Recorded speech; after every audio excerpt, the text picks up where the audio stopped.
Hello बच्चों, आइए प्रश्न को देखते हैं। सिद्ध कीजिए कि एफ एक्स कोई फलन है जो इस तरह से परिभाषित है: एक्स की घात 3 माइनस में 3 एक्स की घात 2 प्लस 3 एक्स माइनस में 100।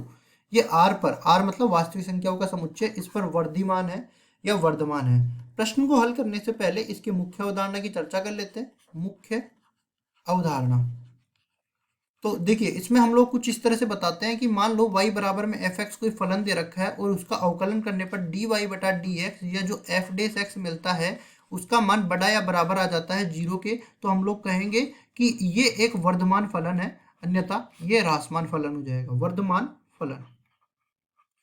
तो देखते हैं जो प्रश्न दे रखा है उसके लिए। एफ एक्स किसके बराबर दे रखा है? ये बराबर दे रखा है एक्स की घात 3 माइनस में 3 एक्स की घात 2 प्लस 3 एक्स माइनस में 100। और देखिए यहाँ पे हम लोग जानते हैं कि जब भी हम लोग एक्स की घात एन का एक्स के सापेक्ष अवकलन करते हैं तो ये बराबर हो जाता है एन गुणा में एक्स की घात एन माइनस 1। तो इसका भी कर देते हैं। देखो एफ डेस एक्स बराबर हो जाएगा 3 एक्स की घात 2 माइनस में 3 दूनी 6 एक्स प्लस 3। अब देखो ये अपने को मिल जाए कि बड़ा या बराबर है जीरो के, तो हम लोग कहेंगे वर्धमान फलन है। तो इसके लिए क्या करते हैं हम लोग, देखो एफ डेस एक्स, इस पूरे में हम लोग तीन वेनिश ले लेते हैं तो अंदर क्या बचेगा, एक्स की घात 2 माइनस में 2 एक्स प्लस 1। और इसके बाद में हम लोग इसको आगे सरल करते हैं तो एफ डेस एक्स बराबर हो जाएगा 3 गुणा में, हम लोग एक असमीका सर्वसमीका लिखते हैं, ए माइनस में बी इस पूरे की घात 2 बराबर हो जाएगा ए की घात 2 माइनस में प्लस में बी की घात 2 माइनस में 2ab।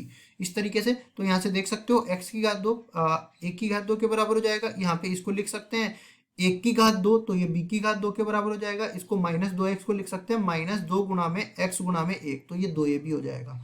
तो इस पूरे को हम लोग लिख सकते हैं x माइनस में 1 इस पूरे का वर्ग।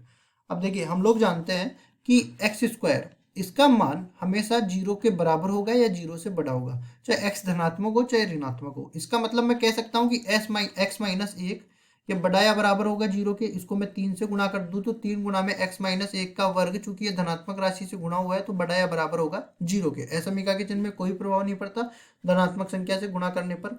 अब ये किसके बराबर है? ये एफ डेस एक्स के बराबर है। इसका मतलब हमें मिल गया कि एफ डेस एक्स बड़ा या बराबर होगा जीरो के। इसलिए हम लोग कह सकते हैं, इसलिए स्पष्ट है कि एफ एक्स एक वर्धमान फलन है, वर्धमान फलन है। और देखो यहाँ पे हमें कोई ऐसा अंतराल नहीं मिल रहा, तो हम लोग कहेंगे x का मान वास्तविक संख्याओं के समुच्चय से कहीं से भी आए ये एक वर्धमान फलन होगा। और देखो यही तो हमें सिद्ध करना था, तो मुख्य उदाहरण की मदद से हमने ये सिद्ध करके बता दिया। आशा करता हूँ ये सवाल आपको समझ में आया होगा। धन्यवाद।